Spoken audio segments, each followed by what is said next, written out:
Hello, everyone, and welcome to the Dissenter Weekly update for January 6, 2020. I'm Kevin Gosztola. I'm the managing editor for Shadowproof.com, and each week we are running down the latest news in whistleblowing and press freedom stories that relate to these whistleblowing stories. On today's show, we're going to discuss whistleblowers in the Democratic National Committee and revelations from a whistleblower group that represents staff of environmental protection agencies. But first... Hello, everyone. I'm Brian, Sonnenstein publishing editor. Just before we dive into these stories today and get to hear what Kevin has for us, I just wanted to remind people to please subscribe. We're also a reader-supported news organization. 100% of our funding comes from small donations from people like you. So if you appreciate what we do, you want to see the show keep going, you want to see our organization grow, want to help us pay our freelancers, please contribute at shadowproof.com/donate and follow us on Facebook and Twitter. That's the housekeeping, as usual. And I think we should dive into our first story here, Kevin. We obviously have been hearing a lot about the DNC over the last week. You, of course, have been on top of a lot of this. This is one story that we found that with everything else going on, it doesn't seem like it's getting quite as much attention as what's happening in Iowa and so on and so forth. What's going on with the DNC Host Committee here with this story? Yeah, so there was a letter from whistleblowers within the DNC-led board for the Milwaukee 2020 Host Committee. And the letter resulted in the termination of President Liz Gilbert and her chief of staff, Adam Alonso. Reportedly, these whistleblowers, all women staffers, described in a letter to the board how Alonso, quote, bullied and intimidated, end quote, people in the office. They accused Alonso of creating a, quote, toxic and unstable, end quote, culture. The women who accused Gilbert and Alonso of creating toxic workplace culture said there is no human resources department. So there's no place that they could go with these complaints. So maybe a little unorthodoxically, they turned to the board of this host committee for help. And Joe Solmonese, the chief executive of the convention host committee, ended up praising the whistleblowers and thanking them and also the board for taking these steps. So I know that you just mentioned that apparently Elizabeth Warren's campaign, particularly out in Nevada, might be dealing with some issues with allegations around a toxic workplace. And I'm raising this because of the cross-section here between what I do as of now following the Democratic National Committee and its corruption, and then how I've been covering whistleblowers. We see these whistleblowers coming forward. I don't have an actual particular story for it, but while we have this up on the screen, I just wanted to go right into highlighting the fact that there were whistleblowers around the Iowa caucus and the reporting of the results, the way that they've been reported. We've seen whistleblowers coming forward. I feel confident in calling them such because there are people who are officials at the county level who have been posting results from the caucuses in the Democratic primary race and sharing that. And particularly, we had Chris Schwartz in Iowa, who is a Black Hawk County supervisor, and he went to Twitter and he shared. I think he also put this up on Facebook. He shared. I was just going to read this because it's an amazing message for people to understand the kind of dysfunction, if not corruption, outright corruption that has been going on. Folks, I don't know what is going on with the Iowa Democratic Party and the slow trickle of results. I know for a fact that they have had the count from Black Hawk County for over 24 hours and will not clearly explain to anyone, not even me as an elected official, what the process is for releasing our results. I do not understand why these complete results were not released yesterday, and the leadership of the Iowa Democratic Party will not tell me. This is not a reflection on our hardworking party leaders like Vicki Brown, who are being left out in the cold just as much as you and me and those who worked very hard this whole caucus season. And then reported that Sanders had gotten 155 county delegates there, and Buttigieg was behind with 111 county delegates. Warren had 87 county delegates, and then Biden had 85 county delegates. So he shared the count on Twitter. And it's just remarkable because there's no transparency as to how they're going through these counts.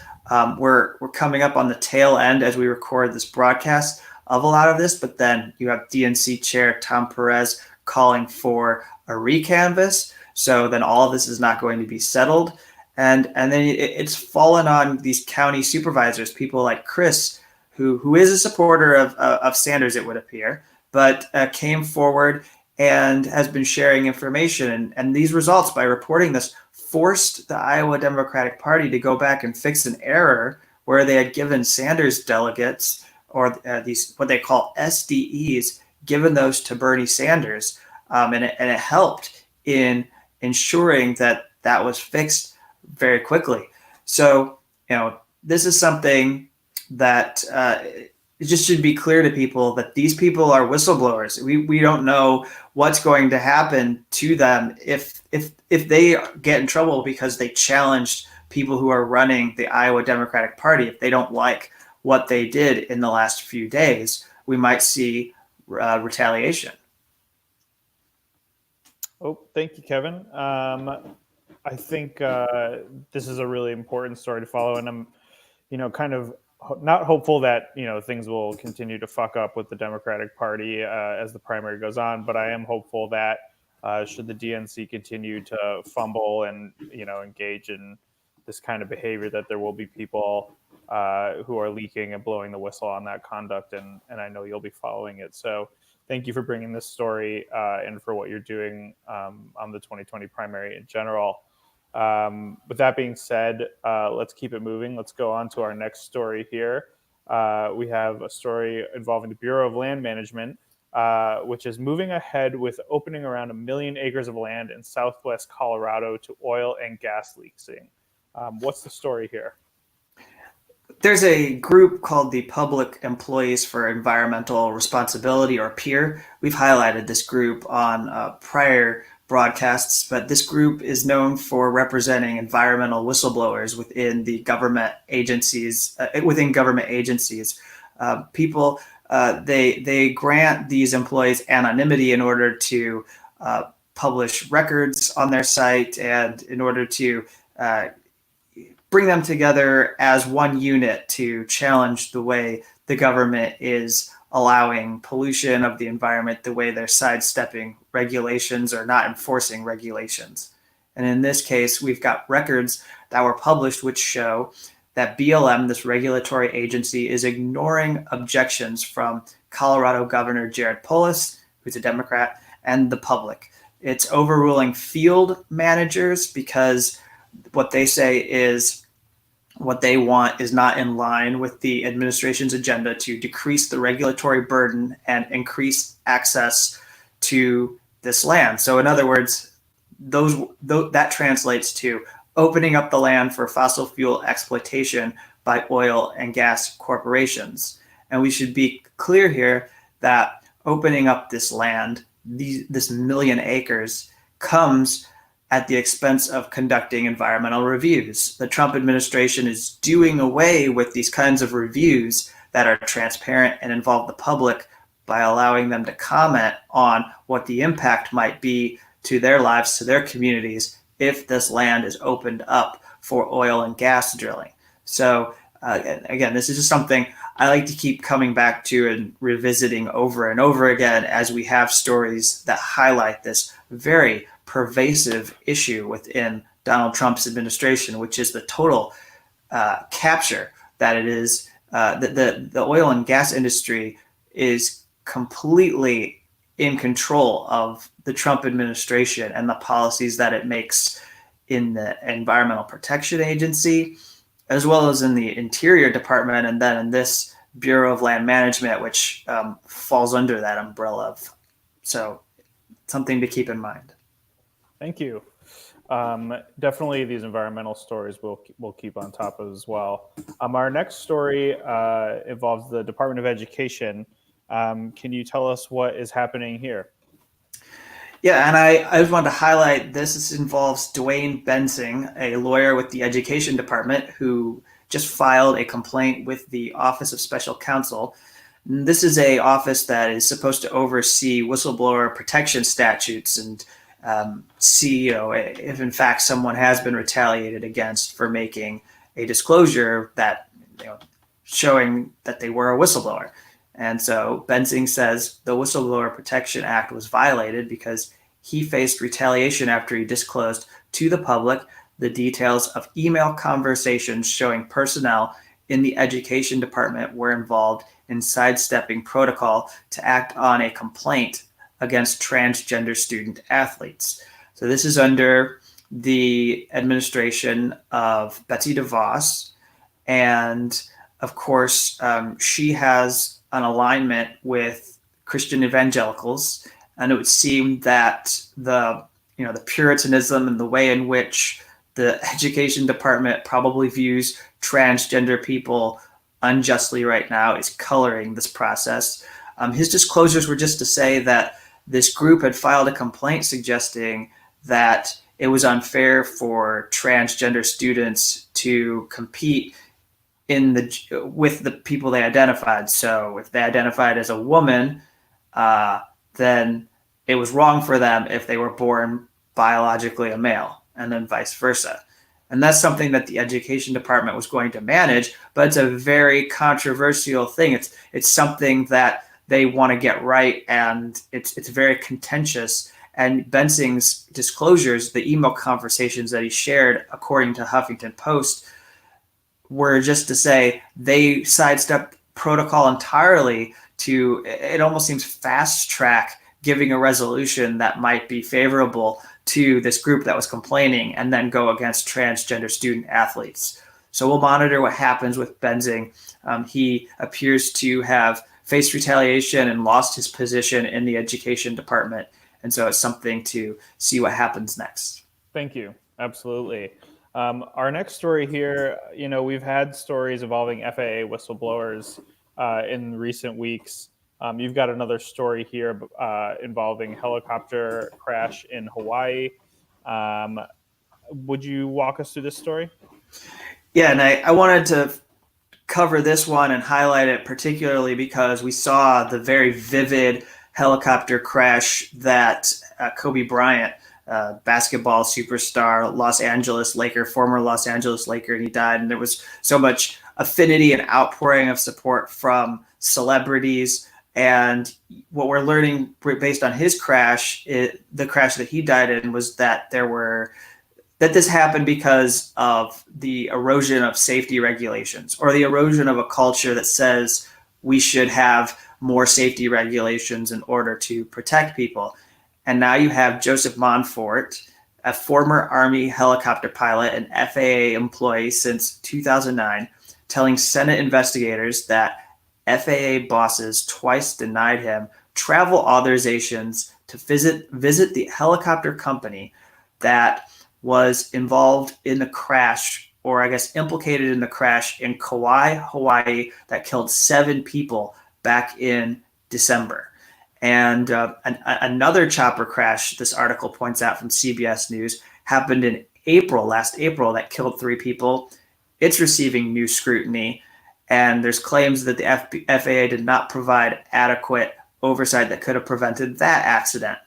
So you have people who are senators now that are going to be looking at the dereliction that has gone on within the FAA when they should be regulating these companies that have private helicopters. Or I suppose we could extend this to private jets. I'm sure it's not just limited to helicopters, but maybe those are a particular area where it's just been kind of like, do whatever you want. But now with these crashes happening, it means that something has to be done to step in there, because we have deaths. People are dying. So this is a serious matter, and it does make you wonder. If you're getting on a private helicopter, are you taking your life into your own hands? Right. Absolutely. Like I said, this is an area where we've seen quite a few stories now involving whistleblowers in the FAA, and we will continue to watch this space and bring more of those updates to everyone watching. Our last story before we get to our sort of regular Julian Assange segment of the show and give updates on his case involves the Labor Department in Michigan. Can you tell us what's going on here?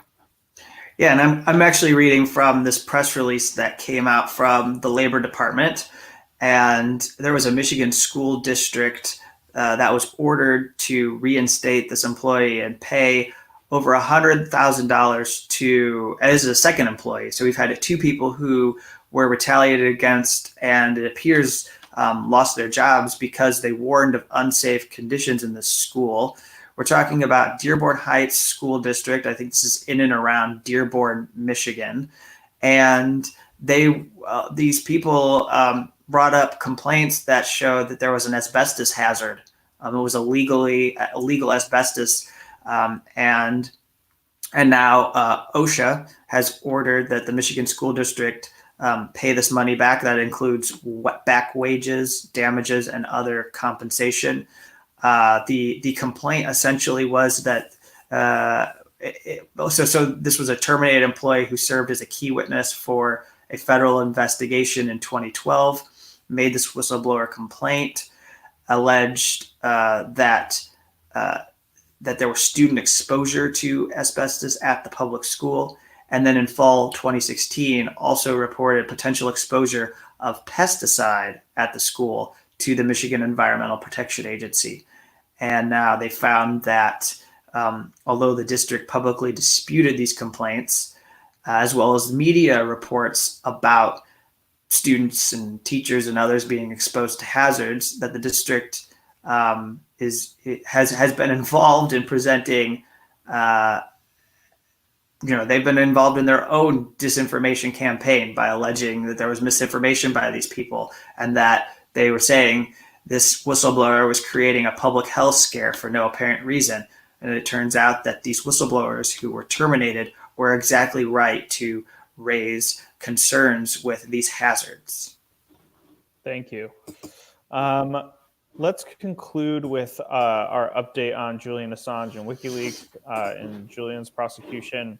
What is the latest on this?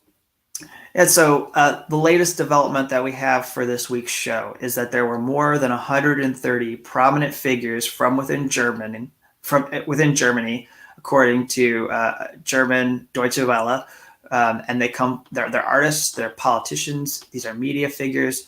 They've now signed on to an appeal that have called for WikiLeaks founder Julian Assange to be released from the Belmarsh prison within the United Kingdom. And that there are signatories. There, as an investigative journalist who signed on, you've got a former vice chancellor who signed on. You have the Austrian winner of the Nobel Prize in Literature, Elfriede Jelinek. And so this is going to be a part of the extradition hearing going forward. There are people who are in Parliament who are going to be there at the court in the UK when this hearing, the first week of this hearing happens in February, and then later when the last 3 weeks of this 4-week hearing that is supposed to happen, they'll be there in May to be there as witnessing and then also advocating for Julian Assange's release. Not all of the people signing this letter are necessarily going to be there, but we're going to have figures from throughout Europe stepping forward to call attention to the injustice going on.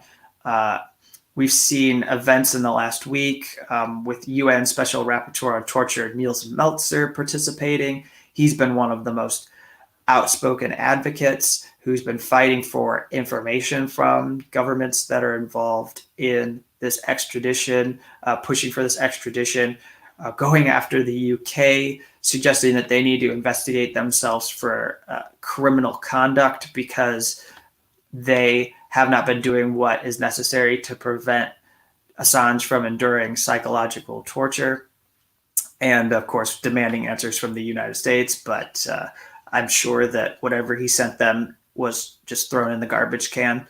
So this is what's going on with Assange. And then of course last week we reported that he was moved out of solitary confinement conditions due to prisoners. And there's been some writing done and some people who have spoken about how this is a good example of civil disobedience or direct action on the part of prisoners to get someone into a place where they're no longer being abused, to step forward and speak out for someone who's vulnerable and show solidarity.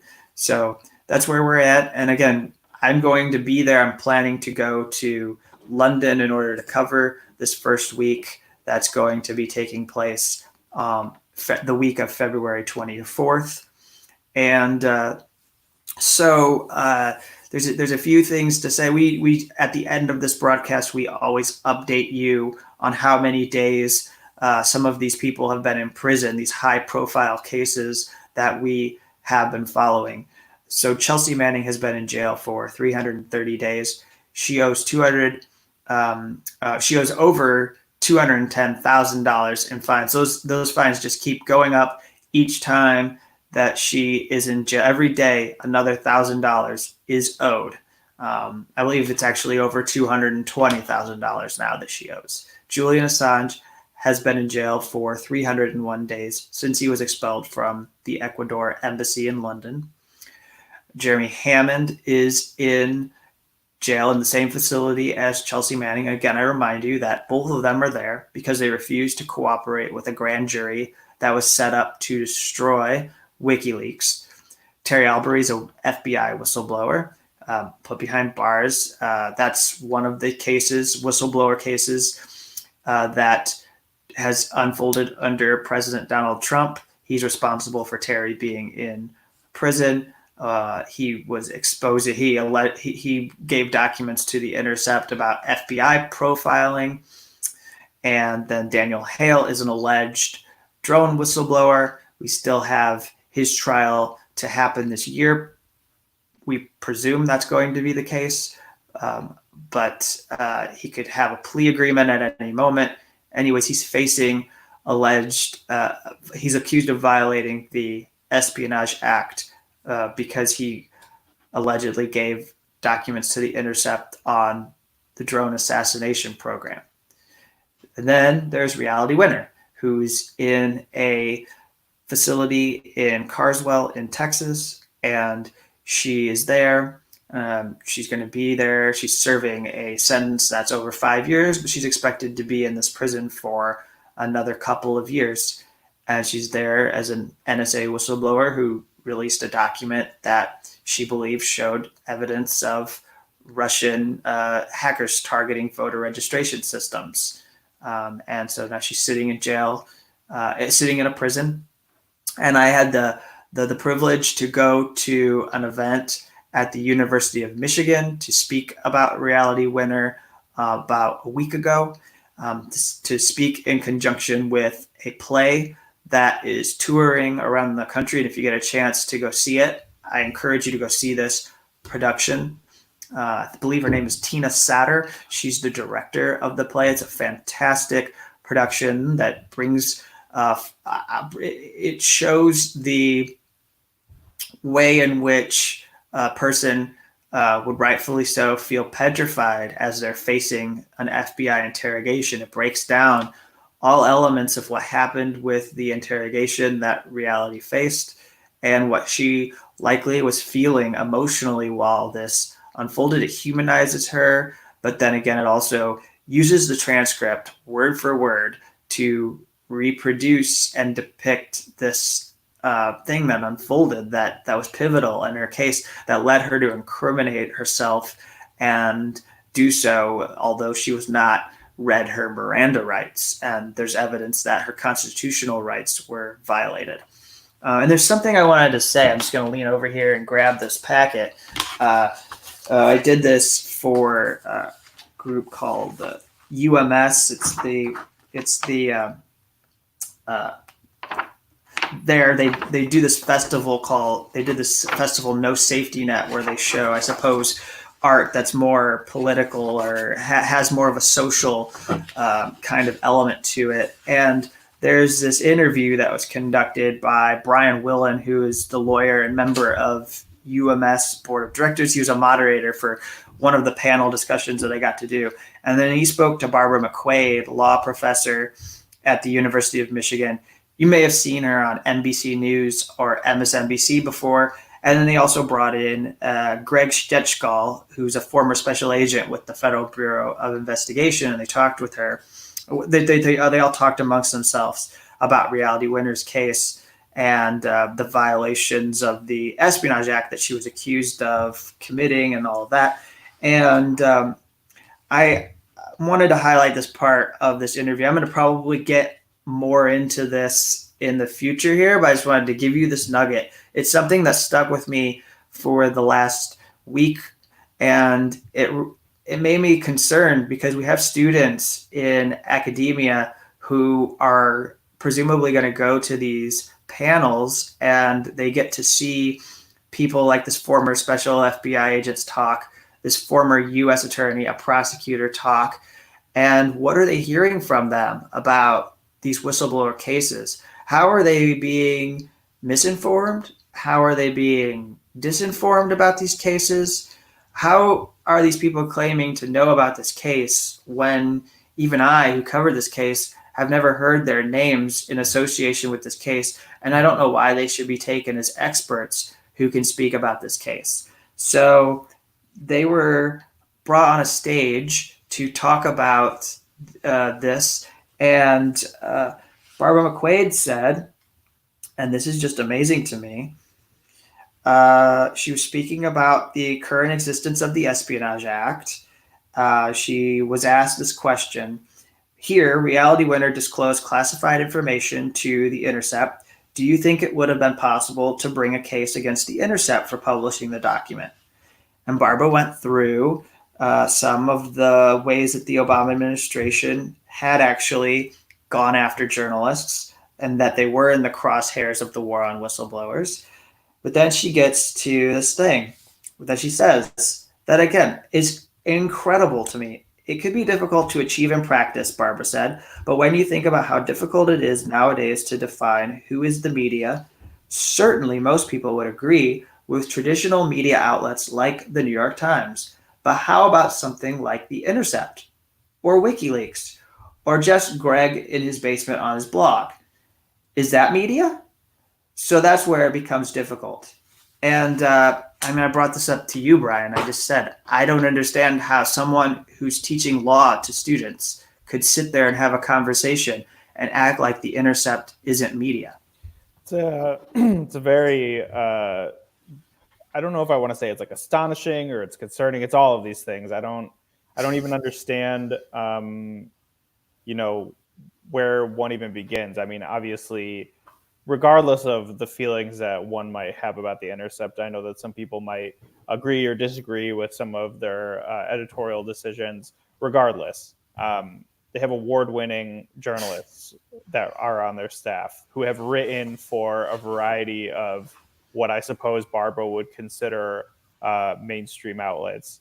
They are a massive nonprofit news organization. They are, it's not like, I disagree with the characterization of, like Greg in his basement with a blog can't be media because, you and I come from a decade of working in independent media. And, frankly, I think that comparison is elitist and has really no basis in a material analysis of how reporting happens in this country. And frankly, where a lot of mainstream outlets even get their scoops and get, some of their information, which is from a lot of, I guess, Greg's in their basement with their blogs. And then, we've had this conversation about WikiLeaks before where, this attempt to paint them as something other than a media organization, as if they're involved in something else. It's really, to me, it just strikes me as a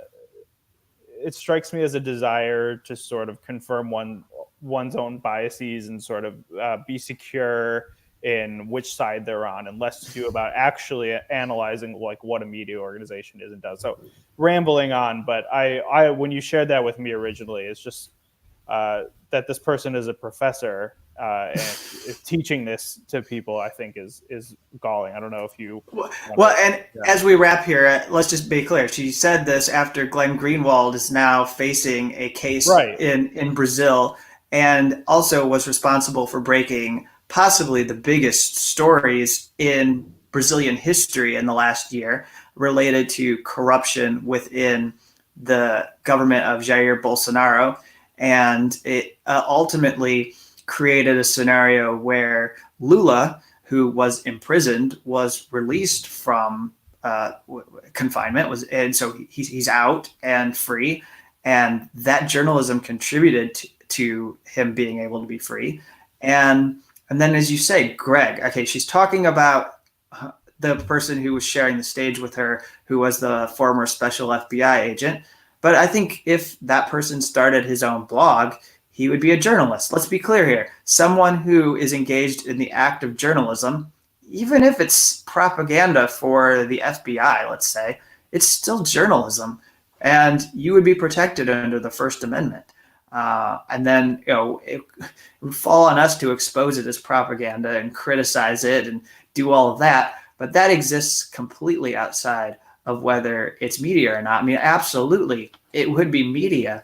And I think it's amazing to me that as far into the revolution of blogging that we are, as far into the revolution of online news publications that we are, that there are still people who talk like this and don't recognize that journalists, who is and is not a journalist, is not the question. The question is, who is and is not engaged in journalism. Right. And if you're engaged in journalism, you get protection under the First Amendment, and you should be treated like anyone else who claims they are protected under the Constitution or protected under worldwide principles of press freedom. And we've seen this with Julian Assange. We've seen this kind of animosity and contempt for someone who is a dissident and completely new and exists and operates outside of what the Ivy League understands to be journalism. And he has been subjugated and demonized for existing outside of this culture. And I'm sure Barbara, had it gotten around to it, if you asked her straight up, would say that Julian Assange is not a journalist, even though he has these union cards, which I've reported, which make him members of the press trade union, one of the press trade unions in Australia, and that he's also part of an international federation of journalists as well, and has current membership. So that makes him a journalist. And anyways, there's more within that interview. There are incredible nuggets, which I shared a few with Brian. So judging on how people react to what we just said here, I may come back when there is more time. When we are not in the middle of a total debacle involving DNC corruption, Right. I would like to go back to how we have academics, or how academics and how people who get to be on the stage and educate younger generations about whistleblowers are talking about these cases, because I think it's crucial to challenge the way in which people are describing these issues. So that's all I have to say. Thank you, everyone, for watching. I know Brian will have his own sign off with things to say, but I want to tell you, I appreciate you watching and tuning in to this show every week and sharing this clip.